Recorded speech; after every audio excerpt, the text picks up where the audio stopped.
The time has come for my people to go.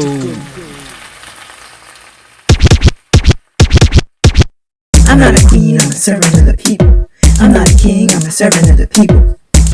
It's what the people demand, we gonna keep fighting till we get that land. I'm not a queen, I'm a servant of the people. I'm not a king, I'm a servant of the people. It's time to rise, to get what we want, we got to organize. Hey everyone, welcome to another edition of the Pantsula Podcast, brought to you by the All African People's Revolutionary Party. For those who haven't heard of us or aren't familiar with the A-APRP, our organization was founded by Kwame Ture in 1968 with the objective of Pan-Africanism. And we define Pan-Africanism as totally liberated and unified Africa under scientific socialism. As you can see here, I have my comrades with me. Evan, Justin, and Winfred. Every episode, before we start, we like to dedicate to two of our ancestors. This episode we'll dedicate to Miriam, Makeba, and Marielle, Franco. And today we will be discussing the falsehood of the Internet Revolutionary. So I know a lot of times in this day and age, we're in the age of technology. We have a lot of armchair revolutionaries and stuff who, don't want to engage in the struggle. They just feel like they get theorized all day. So I guess maybe we could talk about the necessity of needing to, not only theorize, but put our theory into action. And, why is it a falsehood to be a revolutionary and claim to have like a large internet presence, and that's all you need to do?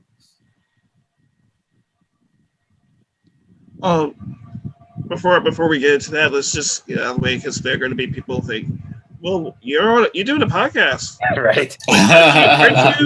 Aren't you just call yourselves out or something like that? Yeah.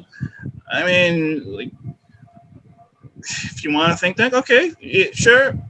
That's saying we always talk about criticism, self-criticism. So there's always more we can do, and we'll be first to admit that. So let's get that out of the way. But yeah, there is certainly as we talked about often, everything's constantly changing. So therefore, you have to understand things, how they change. That yes, there is a necessity to use the tools available to get the word out. Like to say, okay.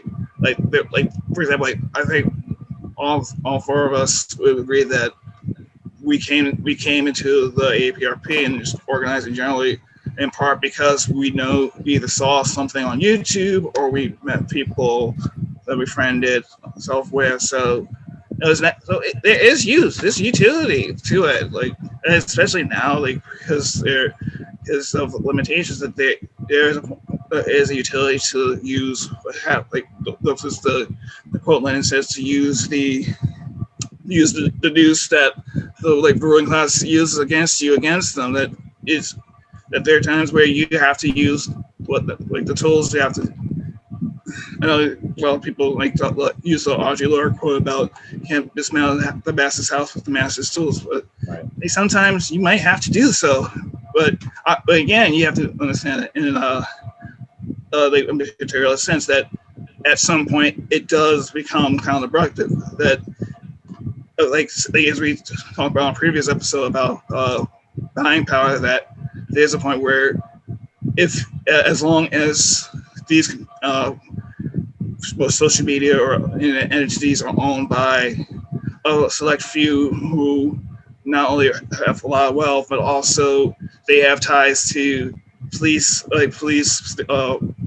departments or intelligence or military, so on, that there are going to be obstacles you have to face.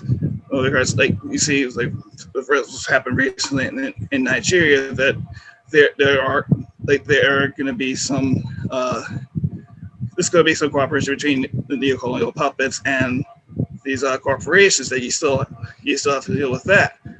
And that's where being able to talk with people like talk to people in your neighborhood, talk to people, you know, at work, school, or whatever group you're in. But that's still provide necessary.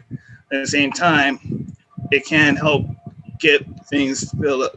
But again, you always have to consider like the positives and negatives of all that where how it could help in one way and then backfire, or how things that might seem negative might have some positive and for so fun. Okay. Like people have material problems, and so we need material solutions. So like I guess like talking online and communicating is helpful when it's used to plan or just share information about things that we can like materially do or materially change.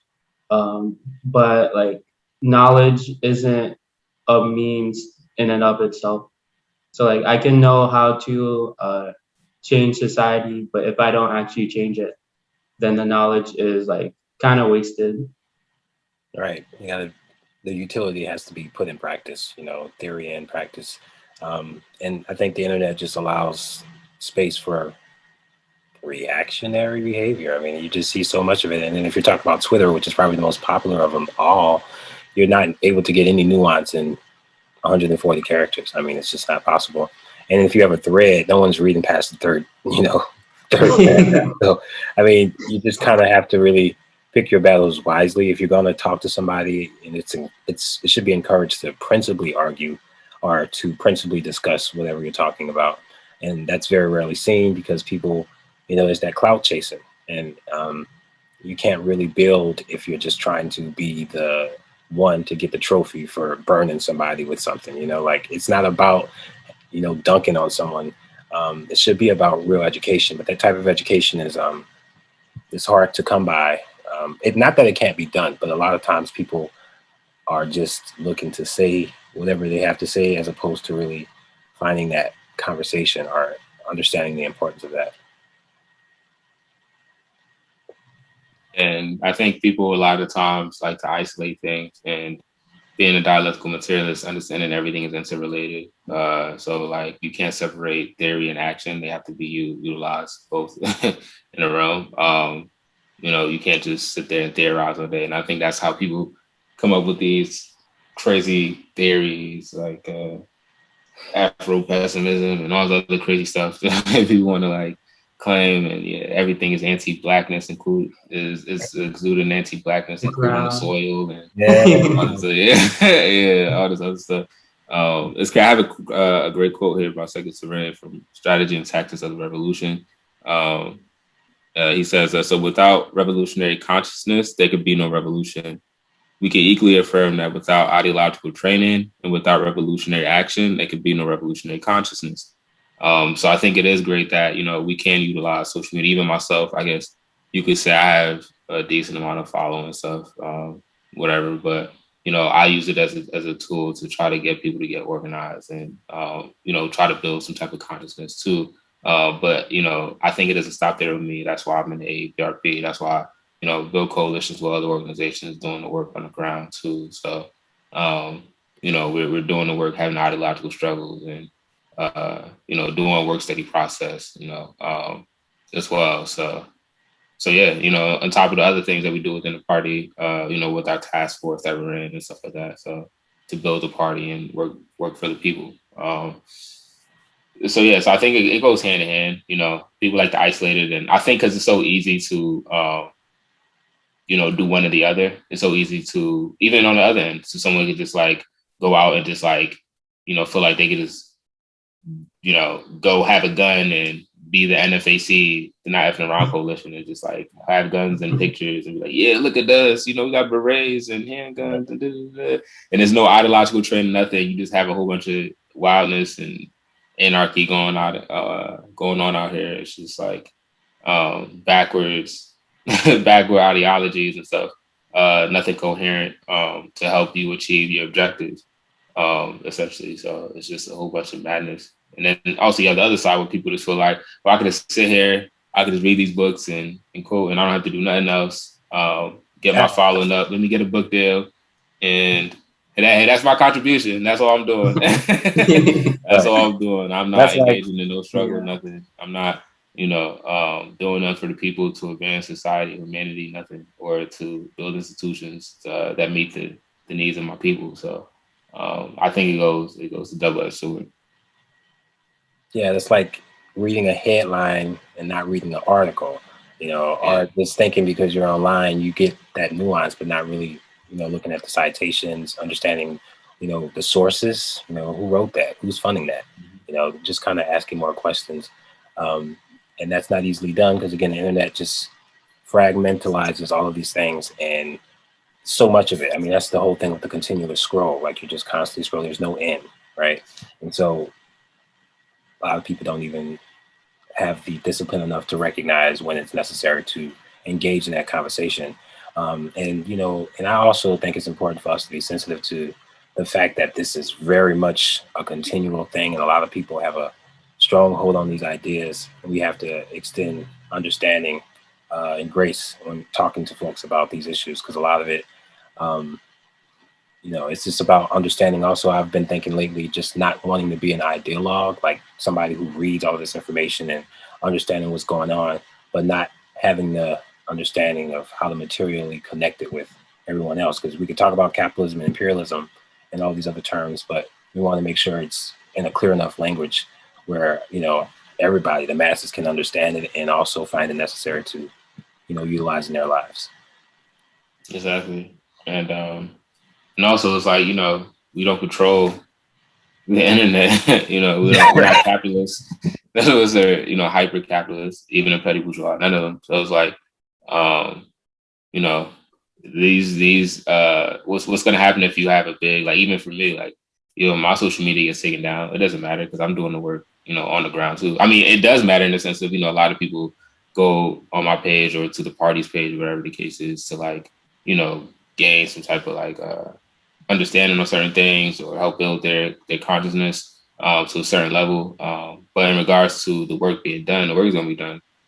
If they take it down or not, like, I'm gonna still be. That's something they, you probably even we would expect that. I mean, there are forces out there. I mean, that's what happened to our comrades. Communist Twitter was taken down, and they've always taken down, any account that's really speaking for justice is a direct threat. I mean, they understand that taking down or even undermining channels that give out this political education is necessary so that corporations can take over with their ads, and folks are not really attached to what this message is. That's what's continually happened, and it just goes to show you there's no freedom. This whole idea that we have rights here in America and that everyone can speak up, and the only time people get pissed off is if Alex Jones suddenly gets taken off, or if Donald Trump. It's like, this has been happening way before them.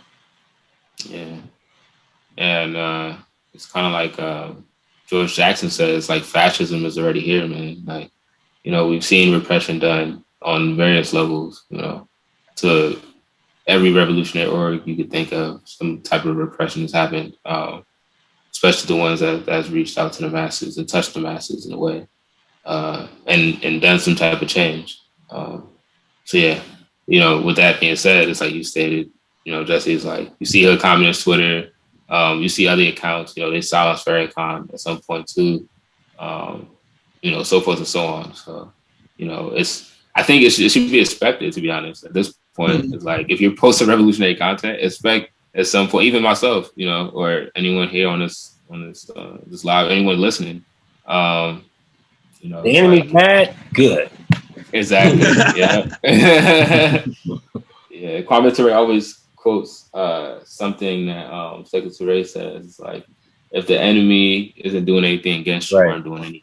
So you should take pride in them taking you down. It means you're being effective and you're capturing the hearts and minds of people. So and this is their work. That's what the CIA does, is to just kind of suppress that ideological understanding. That's what they did with the infiltration with the Black Panthers and all these other revolutionary organizations, to suppress this knowledge, to keep the masses away from this information. So, I mean, clearly, if you're doing the work and that work is actually adding on, there are going to be outside forces coming in. There's going to be plots, there's going to be scheming. And unfortunately, a lot of people are snatched through that liberalism and not talking things out and just kind of like talking amongst themselves as opposed to directly to whoever that conflict is with. And then, you got people conspiring, and then, trust people and people break up. I mean, that's why it's really important to just stand in that principle of that, whatever that is. You got to be willing to look at whatever it is directly, criticize it, move forward. Don't let it simmer. Don't let it sit in sit there and just say, oh, I'll get to it later. Like, nah, let's deal with it and deal with it correctly, because otherwise we're going to be hijacked by just that type of liberalism. Exactly. And they know, like if you think you hear about like the thousands upon thousands of bots that are that come about, and whenever there's a major election somewhere, they saw this happen in Bolivia during the coup against Evo Morales. Like there are tons of bots that are out there like with information. Oh, he's trying to like stand it for life and and then people like, oh, it's not a coup. Oh, they like this and that. Like, and they haven't like. Why do you think the CIA is on Twitter? Why do you think all these police departments on Twitter? Why do you think Raytheon and Northrop and BAE Systems and why do you think BlackRock and Blackstone are on? They know the powers of. So even though we do say there are contradictions in the use of the internet for revolutionary material, that they know that they can influence people the way like they do in newspapers or the radio or television. It's another media to use and go along with that. What do you think of the? Let's talk more about how popularity there's this sort of this belief that people go viral and it's like, oh, it just happens. It just happens. Like, people like they love the cat videos, like cute stuff. Like they talk about more that it's not as I want to say not as innocent as it seems. Let's just talk more about that. Yeah, it's funny. I was having a conversation with one of my friends or comrades I know, and we were talking about how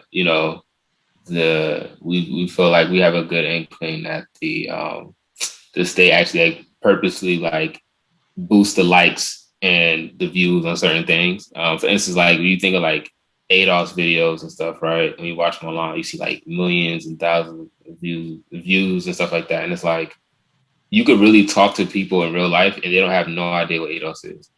And it's how does this video have 1 million views or close to 1 million views? And there's people within my vicinity that have no idea what it is.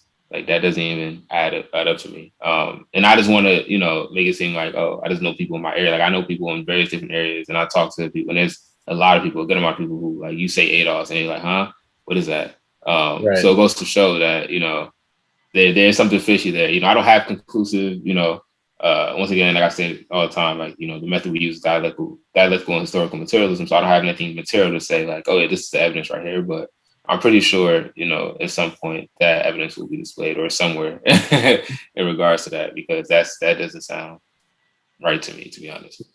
Yeah. Also, companies or social media apps can control who views the content that you create. So even with Instagram, it's pretty. I think it's still a trade secret of how they actually do it, or a secret within the company. But people do have a vague idea of they show your post to 10% of your friends, and then if enough of your friends like it or interact with it, then they'll share it with other people. We also know that apps are able to tell what content is in your content. So if you're posting on Instagram and write or say something about COVID, they'll have this flag on it. So at least they're able to hear certain words or buzzwords or whatever that's in your content.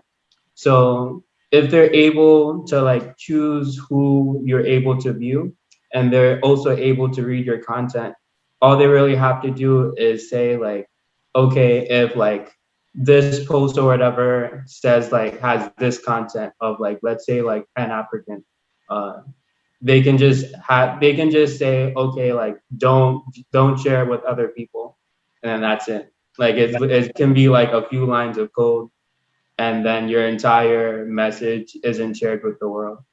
I think Parenti said something like, I think this was about media and like a speech he said, and like news and people who speak on newspapers, or like write stuff on newspapers that like, what is it?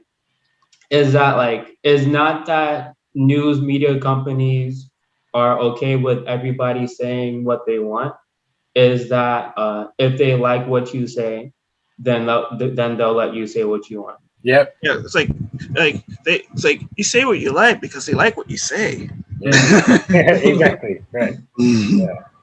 It's not just like they have an interest. I mean, that's the thing. And then you read these terms and conditions. I was just reading YouTube's terms and conditions just yesterday, and I mean, they basically tell you we have the right. Like, you post on here, it's ours. You know, so like even this content, we understand dialectically. You know, we engage with these platforms, but they're going to use it for their benefit. That's why it's like you mentioned, Winfred, they're able to select who gets to see it, how long they get to see it. You know, it's built on these algorithms. So it's not that you can't, or that anyone can't use the internet for purposes of revolution, but it's understanding that we have to go back to the objective and also deal with this in our active lives, you know, talking to people word of mouth. That's the other side of it, is like, this is when you apply, you know, the work study process and all that comes to real action, when it's like, okay, not that I'm, you know, instead of talking to somebody on Twitter, which they might read it or not, they might block me afterwards, who knows, you know, but if you're talking to someone, you know, and you're in real life, and just, you know, opening conversations so that people can just address these issues, because this enemy is all of our enemies. And I'm noticing, just even with my own personal interaction, talking about, you know, this organization in general, people can all identify with these oppressive forces. They know what this is. It's just about kind of relaying to them the necessity of joining a process to better understand and combat it, because it's not like people are dumb. Obviously, they've been brainwashed and hijacked by a lot of propaganda.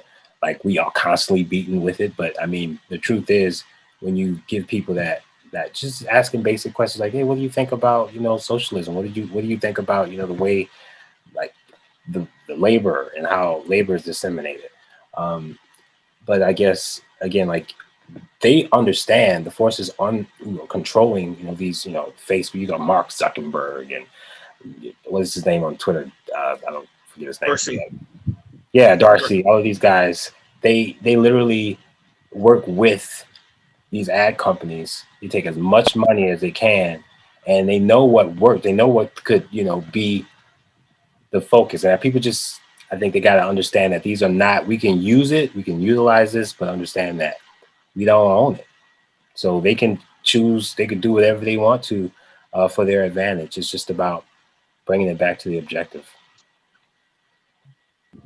And speaking of like control, is another point is that like this idea, like one of the things that when like obviously we have our plenty of to say about the government of the United States, the legitimate government of the United States, about like their role in this. But one thing you have to is that when they act as if there's some neutral arbiter of information, like, you know, that's crap. It's and again, like that they, like, there is a certain ideology brought within the like the episode with Jamila and myself, that like everything is political. That even if they say, oh, it's just a neutral thing, like anyone can post whatever, or like they do the whole free speech, and like, yeah, it might be free speech. Like, it's still coming from a certain perspective. Like, why do you think if we talk about the algorithms, why do you think I could type something about like bunny rabbits, and next thing I don't know, I see Ben Shapiro like 5 times in my suggestions, like what how that happened? Like, Let's see a video of Barack. I didn't see it. Like, I'm not seeing anything from Hugo Chavez. I'm seeing stuff from Dave Rubin. Like how did that happen? Or Joe Rogan or something. Yeah. Oh yeah. Oh my goodness. And even to the point of like the languages that we use, like each word has its own connotation that's based off of like our experiences with it. So like if somebody uses like if somebody uses a word, so let's say like government instead of regime, like you'll see government as like this is an institution that's providing such and such services, whereas regime gives a connotation of like this like group of people is forcing their will upon like another group of people or the masses. So like, but like in another, like for basically like different words have different connotations. And like they're really based on like how we perceive those things. So everything is opinionated. Like there's no way to take out, there's no way to make anything neutral really, because it's always based on what we think of it or what other people think of it. Yeah, we could even look to the recent stuff, the Zionists and what's going on in Palestine. There's been posts that people have made that have been taken down, even from celebrities where they had to come back and recant some of the stuff they said because they posts have been taken down. They probably got to get a slap on the wrist from, the ruling class. Exactly, yeah. Yeah, don't talk about Zionism. Don't do that. They cut the check. Yes, a mess. Okay, all right. I didn't actually mean that. Actually, that's not. Of course, I stand with the people of Israel. I mean, I'm not anti. It's just like, man, that's really what was happening. And then people's posts getting taken down. Just for certain things, like, this is inflammatory, or whatever the case, whatever excuse they were using. To take it down.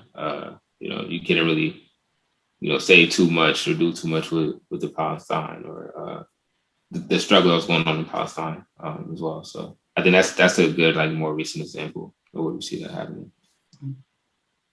Yep. And I think another thing, let's speak on that note, like speak about the, like, especially since not just Trump, but also the other far right guys, like whether people like Modi or Bolsonaro or Erdogan or Duterte, like other places, or even on the continent, what's happening in Nigeria or Museveni, like this idea of they wanted to prevent like hate speech or like graphic imagery, like stuff like anything of that sort. Like how, like, let's speak more about like how, like, something with like good intentions, like I was like, you don't want to say anything, that's anti-Jewish, like, but like that gets weaponized to say, oh, you can't say anything against Israel, or say, or the use of, like, talk about white people or Europeans, and then it get flagged for hate speech. But someone can talk about how much they like miss lynching, and then it takes like how long to get something like, but then just get this idea of, again, of control of media. And let's talk more about that. Yeah, I think it just ties into the how racist this system is. And something that Cedric J. Robertson, like, he was one of the first to coin like the whole racial capitalist term or racial capitalism term. Like you can't remove racism into its own entity from capitalism because they're inextricably linked. So it's inherent in the system to be racist. So it just breeds that white supremacy narrative, essentially. So anything that propagates that, it obviously doesn't get dealt with. And I think, there's casualties in that, because I think still at the same time, looking at it dialectically, they take those accounts down sometimes, but they disproportionately take away like the revolutionary content, in my opinion, opposed to, but I think at the same time, what I was trying to get to earlier is that they take down some of the white supremacist accounts just to justify, well, we took their accounts down, so we had to take the revolutionary stuff down too. But once again, I think it's just disproportionately done on the left. Sidism. Gotta balance. Yeah, that's what that is. Yeah, they try to use it as a justification, but really we understand that, there's a whole bunch of white supremacist accounts out there, or people who push that nonsense. What's that?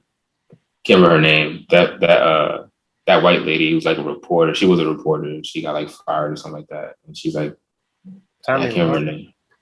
Yeah, I think that's her. Yeah, you see, her count has been up for who knows how long. Yeah, I'm pretty sure it's still up now. And she says a whole bunch of like right-wing racist or borderline racist stuff. I'm not gonna say borderline. She says racist stuff.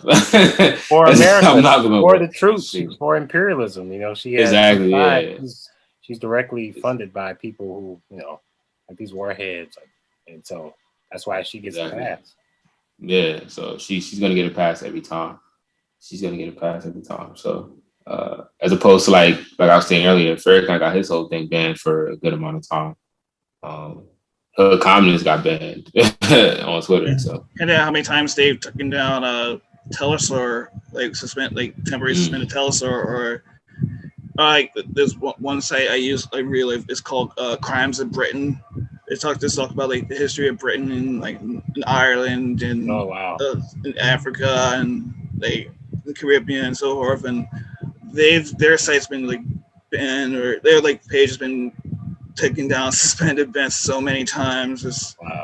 I guess because it's too graphic, but like you see Africans getting murked by police or and that's okay. Yeah. But you can't talk about like the UK is like around like 3/4 of the world, and then their crimes, their domination, exploitation. That's too much. Mm-hmm. And they burned like a lot of their archives, like of some of their treachery, and some of the stuff got out. It's like, oh, we can't have that. Yeah. But look, Meghan and Harry and the Queen's.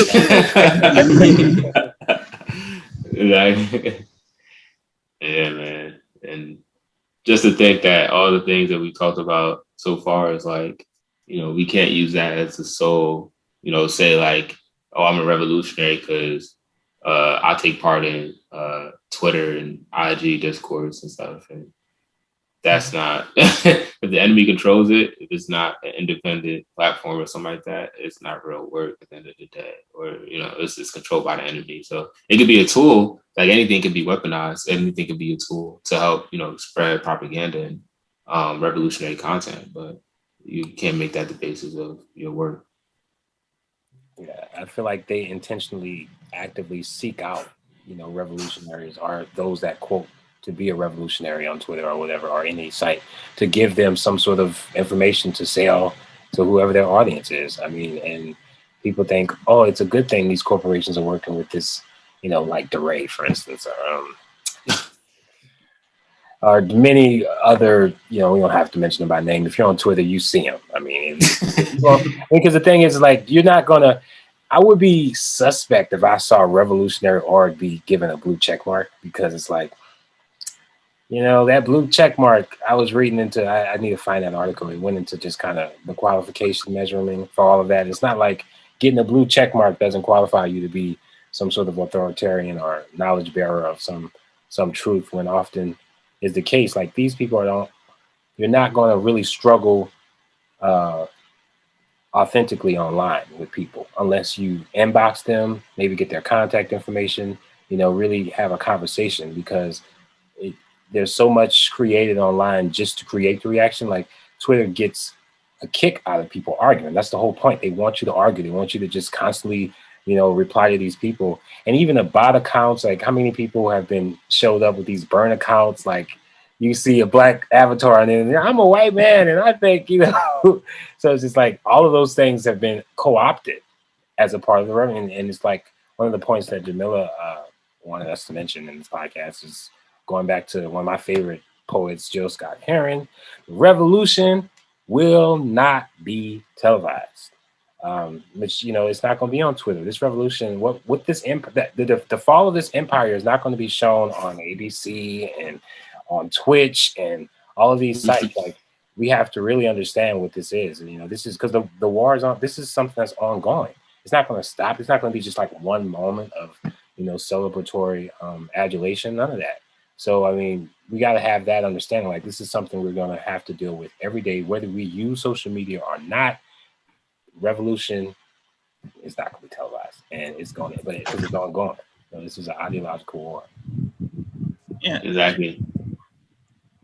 yeah, and it mentioned is that if we talk about the cloud, like if you read any of some of the works by the Situationists, like their book is the Society of the Spectacle, DeBord. Like, it talks about like how all the like capitalism, like obviously like, we still talk about the issue of land, the issue of like the nation class gender analysis of that, and again it goes into the aspects of the spectacle of like how much like some, even if it's not like obviously it is capital as far as like who's running, who's like control of these platforms, and so but there's also this spectacle of being able to get the word out and getting all those shares and likes and so forth, that even that doesn't allow that chance, as much of a chance to do that self-criticism or self-criticism. Like, say you share a meme about like some historical moment or some person, and it turns out is bunk, but like if you try to say, oh sorry, it wasn't, like this wasn't real, or I made a mistake, then like not many people are gonna hear it, or they want to trust you, like, oh yeah, just or you still get a lot of people, so like get that get the like, or like for example, like some of the histories like saying, did you know like Harriet Tubman wasn't real? Just like, and you get this out, and you're just like, and then people like oh, he did they did the research. Well, let's research. or like you get some like you get someone who's like who's studying academia. They say something and it gets a lot of likes, and it turns out to be something that's like, I have no idea what you just said, but it sounds good to me because it. Right.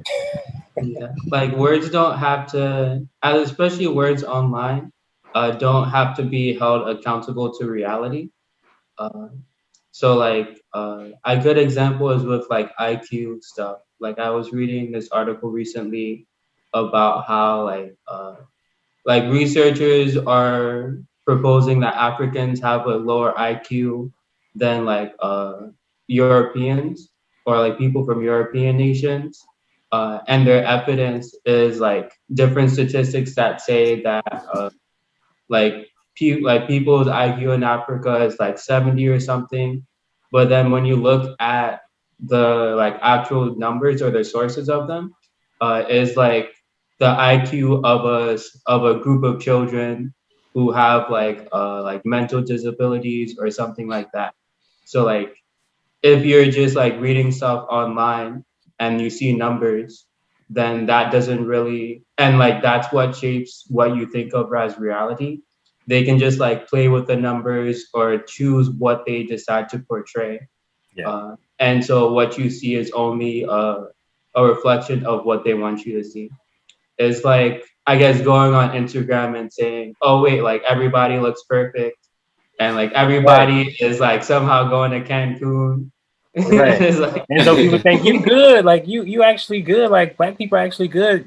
Y'all traveling, y'all doing well. Like, and your barometer is Instagram, your barometer is Twitter, your barometer is these places where you, and then again, social media also projects what you like. That's another thing to worry about, because confirmation bias has to be checked all the time. Even with myself, you know, I don't want to just be following people that just give me the thing I know.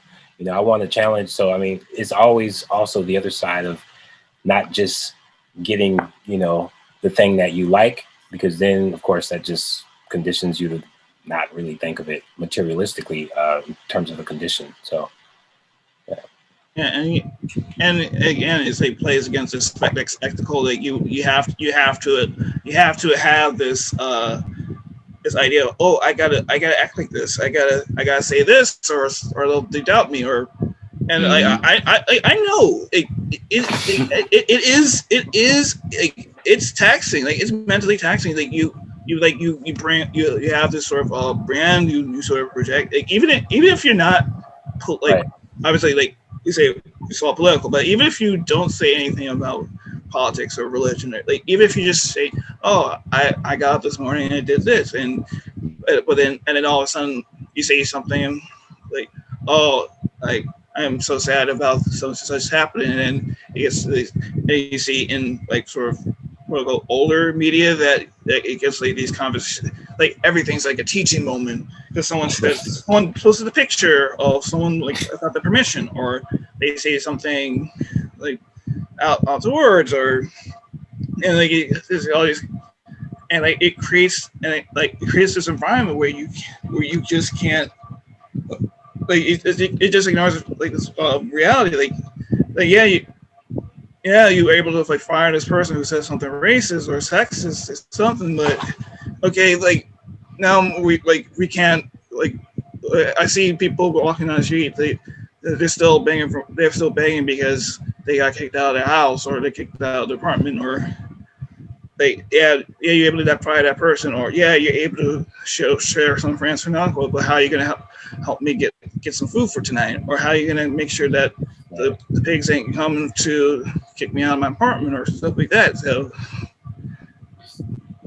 exactly. Yeah, it's like difference, like I said, headline, article, reading, and studying. Like those two things, they sound similar. It's like, oh, I read, but you just study it.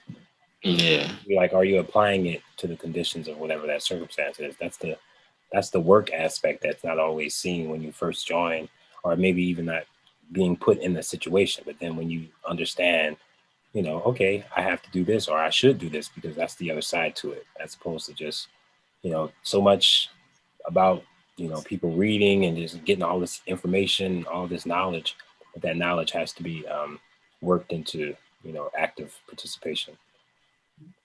And there's like a lot of factors about things that you can't really put into words or like the language that we know. Like, I think there's this phrase like, what's understood doesn't have to be said. Mm-hmm. So it's kind of the notion that like, sometimes you just have to be there and experience it, because like words can't really fully describe what's going on. It's like if you go to a concert and then ask, oh, can you like type out like what your experience was? Like you won't experience it the same way, like actually being there. If you just like hear, oh yeah, this was awesome, and then that's all you hear about it. Like I think it's the same thing with like most things. Like you have to experience it, or like actually touch it or feel it in order to understand like what it really is. Right. Yeah, another point I want to talk about is like we say of like the negatives of who owns it and what can be done, and the censorship, and like even like the materiality of not only getting posted, but even like getting like incarcerated or even tortured and stuff because you're doing stuff online. Like if you, I don't know if anyone knows about case of the Bronx 120 that like mainly like Africans and Latinos or maybe I think they were Puerto Ricans or Dominicans, but anyway, they're getting like the NYPD. They were they had people guilty of like arresting people for conspiracy because they liked a post saying, "Oh, we're going to do something, like something's going to happen," because they could different street organization and people like it a post, they became guilty. Like there is like we understand that there is material, there can be material consequences for it. What about? I'll mention a little bit about like evidence of like of police doing things to Africans, or like what happened in Palestine, what's happening in Colombia or Haiti, or also like what about like what are some of the positive negatives that can come, say like getting information out, say like the continued rule of Museveni and the rule of Museveni in Uganda, or like femicide, like get an issue of femicide in Namibia or Puerto Rico, Mexico, or stuff, or against the colonial forces in Nigeria. Like, what are some of the things that can be done to understand what's possible, but some of the negatives from those things?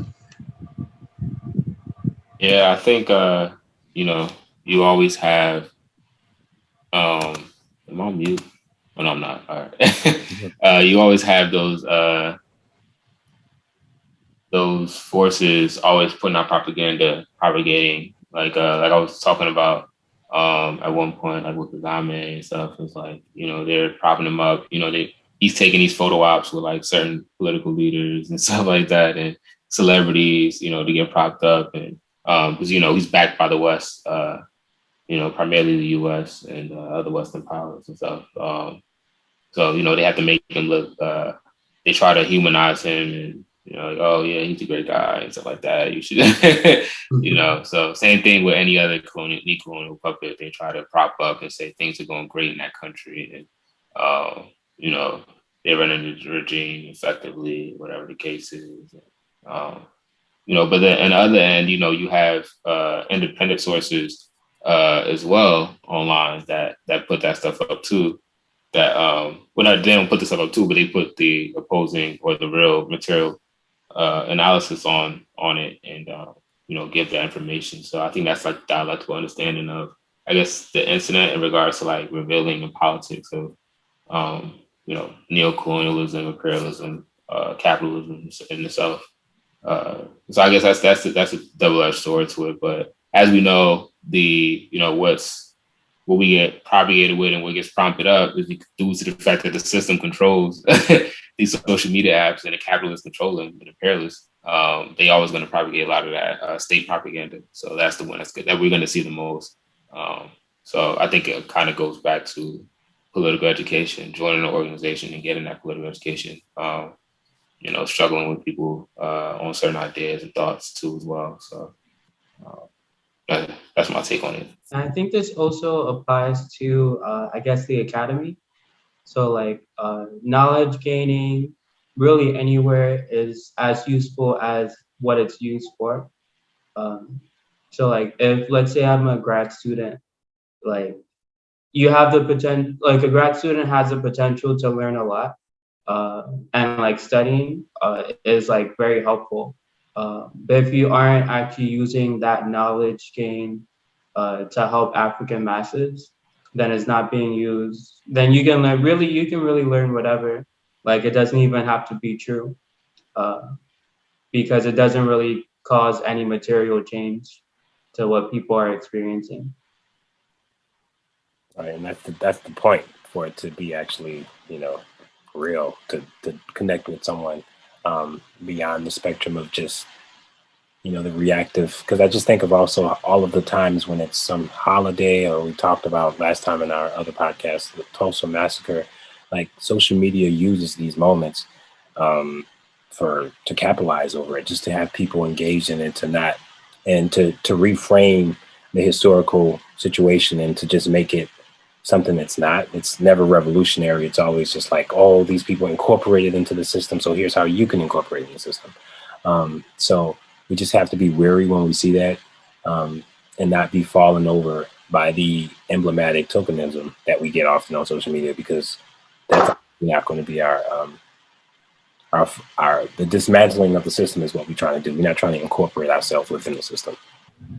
And another aspect is, we mentioned before, is like, I'll keep talking about the spectacle, because you have to understand the spectacle, understand. But again, we see you'll get a lot of clicks and shares if you see like you see the outright violence, or you'll see some like again, it's like almost what was it, a bit of a necropolitics of it, or you might get hyped up to see some like people taking on police force, or you're shooting up something, and yeah, it's again a feeling at the same time. Also, like you have to understand understand the nation, class, gender analysis of like which struggles get more shares than others, or like what part of the struggle gets shares. Like again, like there are like certain interests, like you might hear a lot more about, say, what's going on in Hong Kong, or what's going on somewhere else, and you hear what's happening in Haiti, or what's happening in West Papua. That there's like some differences in what gets shared, and again plays into like certain class interests will get a role in what struggles get the most time, and again, and then who gets sort of protected, and as far as like sharing the information, like. So like they're not only able to control like what information gets shared, they're also able to like decide like who's an authority on what gets shared, or like how it's being communicated. So if we're really for a lot of the social media apps, and like even the academy, we're at the benevolence of the people who pay for the things. So if the people who are paying for them, like whether it's like a school, people who fund the school or give donations to the school, or like just like the internet and like the economic interest of the specific company that's like that's sharing the content, like we're really at their whim. So like if we're posting revolutionary stuff, we're posting it with the hope that they don't like hide us. But at the end of the day, we don't have like actual control over what gets shared or who is an authority on it. Yeah. And again, there's also oh shoot, I forgot. And there's also like some of these people that now I remember. There's the point of how they again like the point that the audience is forget where it's supposed to be. He talks about how like so much of the audience online for like comments and share, like a lot of it's like bunk, like they don't exist.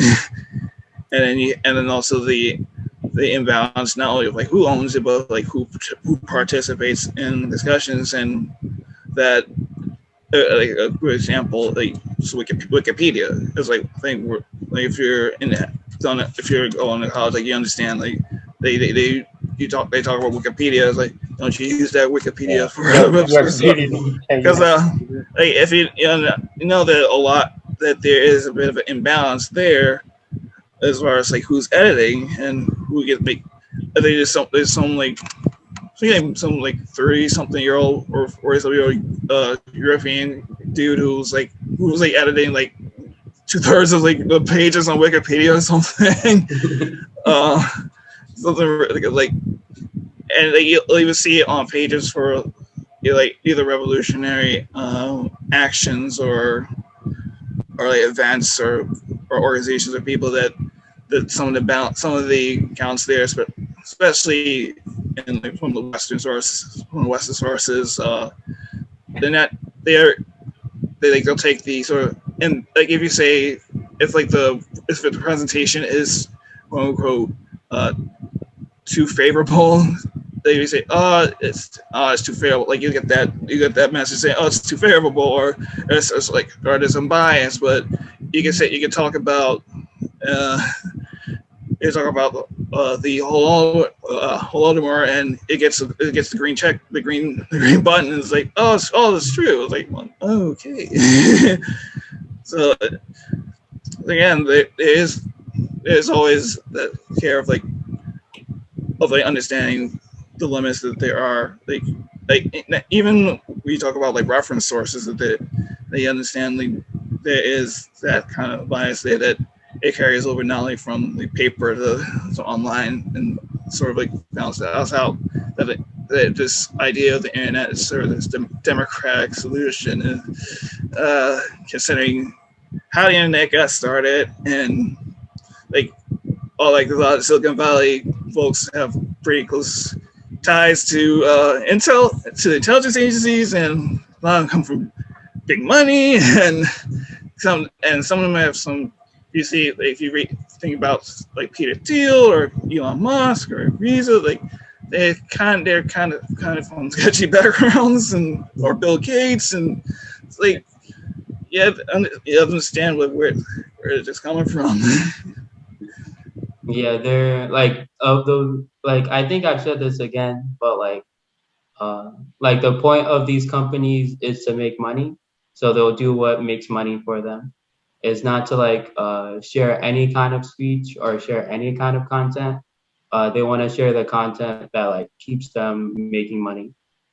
Like even so I think recently, like the Southern University system, like they had a deal with the CIA actually, that allows the CIA to shape well, for one, to advertise on campus like whenever they want to, basically, and then two, to shape the curriculum of the university.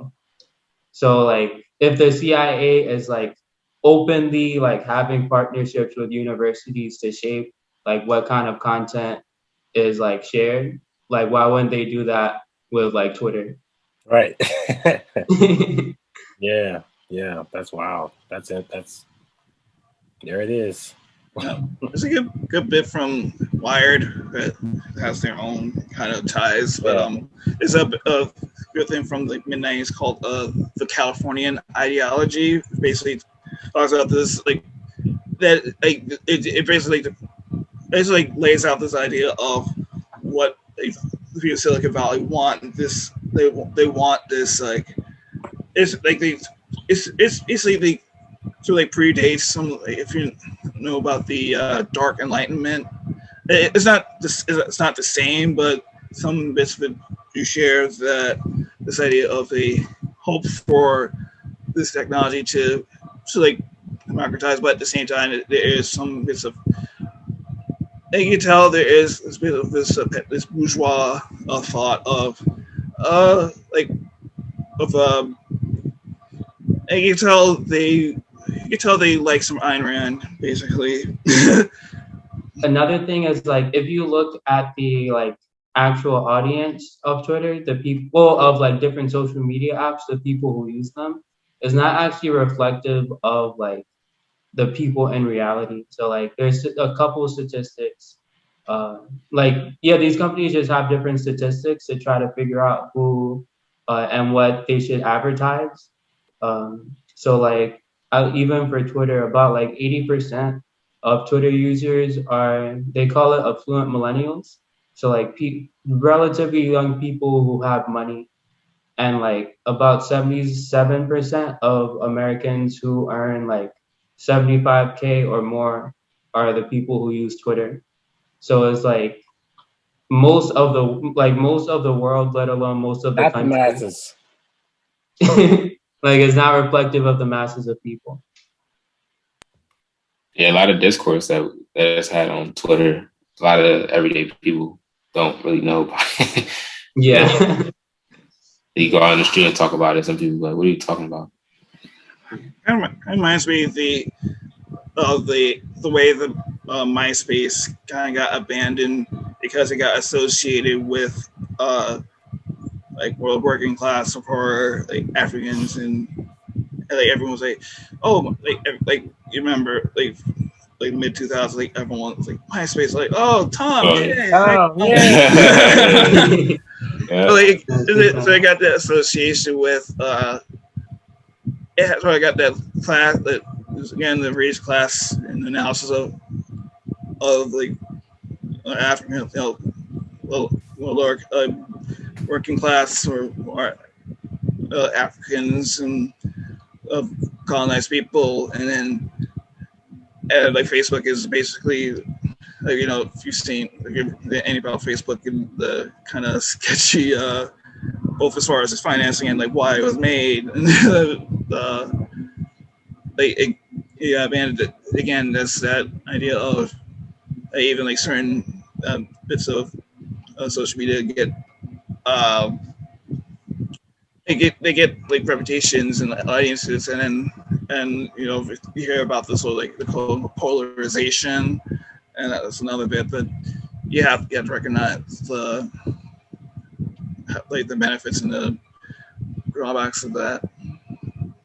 Like if the people you're following to or listening to on like any social media app has like, or really in any kind of conversation, like none of them has ever like gone to sleep hungry or like been homeless before, then you're gonna have a specific kind of like conversation.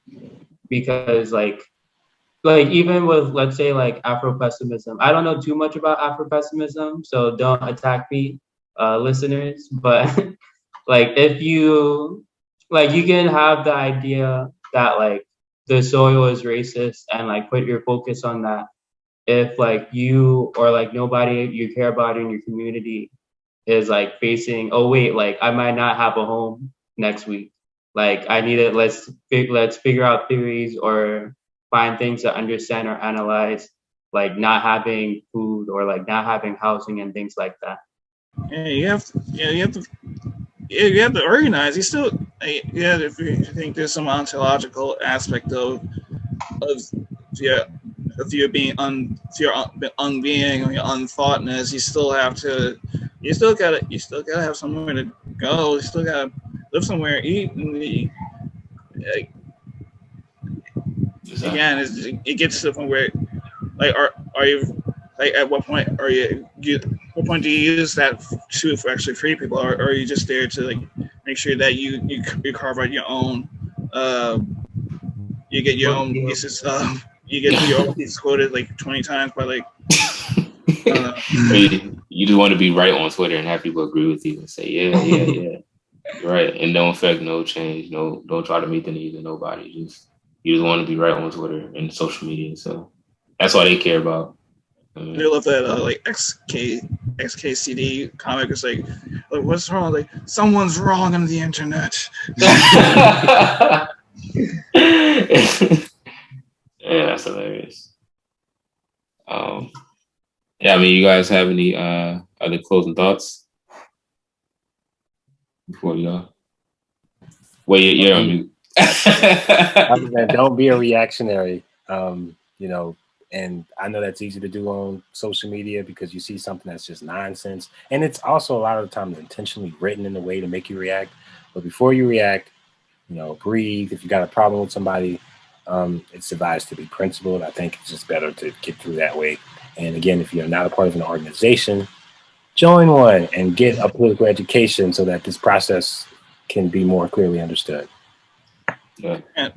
And again, like we said last time about like black race, like there are people who, like, because of some like example, like they might be a colonized person in the middle of like some reactionary area in like Wyoming, or they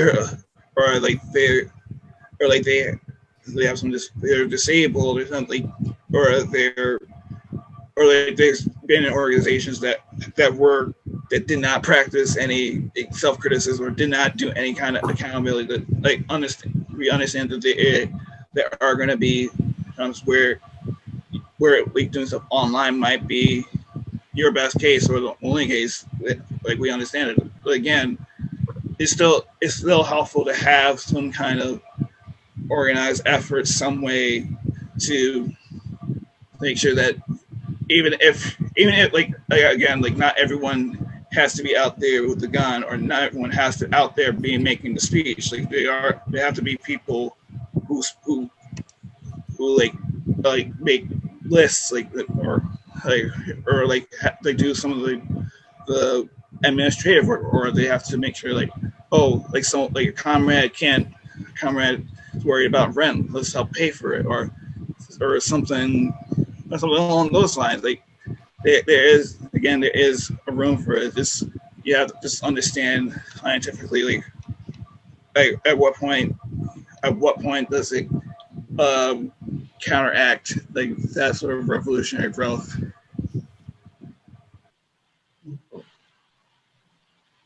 Another thing is no, go ahead.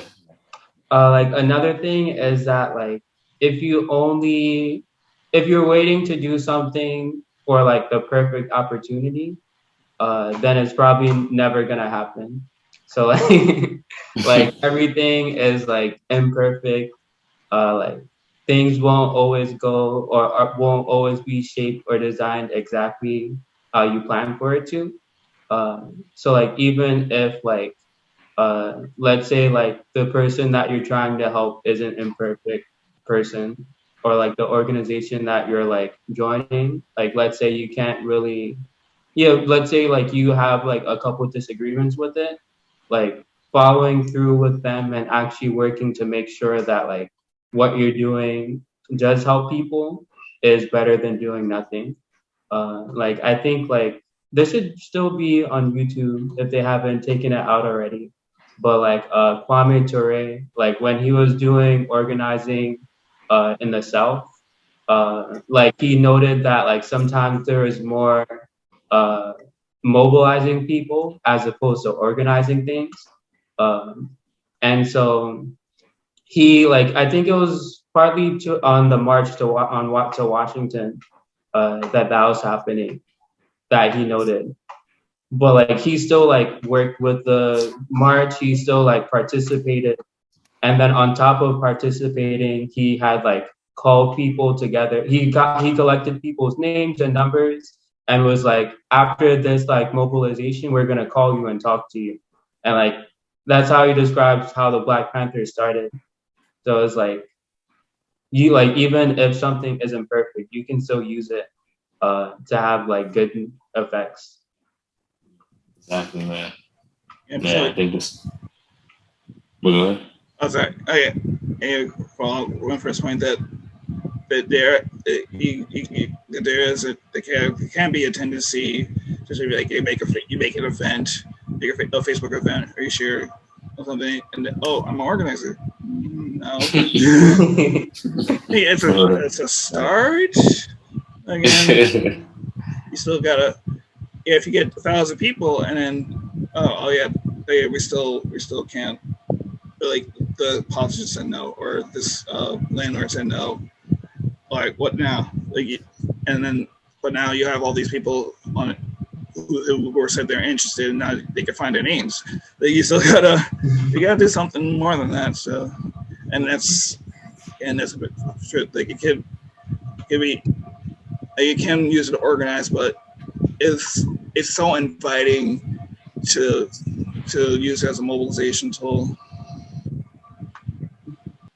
Exactly. Yeah, man. So pretty much the main emphasis is join the organization, y'all. Join the organization, fighting for. And make sure you're focusing on like material changes. Exactly. And if you hate all those organizations, make your own. Make your own. Yeah. But you can't avoid doing the work. You got to do exactly. You got to do the work. You can't theorize all day. You can't just sit there and theorize. I'm sorry, it doesn't work that way. So yeah, we appreciate y'all joining for this episode. Before we go, we implore y'all to look at the other podcasts that we have going on here in the A-APRP. We're not the only ones. So I'll just name a few. So with one of them being Najamu and Chikura, which is his daughter. Every Sunday they host a session at I believe it's at 7 p.m. Eastern Standard Time. And we also have the New Mexico chapter, our lovely comrades there, every Thursday, who host their podcast as well. I believe they host theirs live streamed on Twitter, and I believe it should be on other social media applications too. And then we also have the Revolutionary African Women podcast, hosted by Missouri and Halamatu.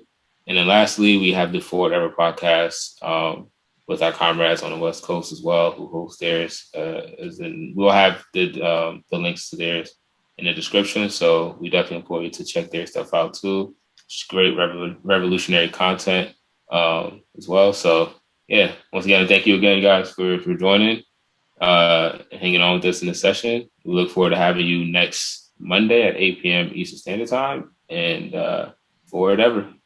Forward. Or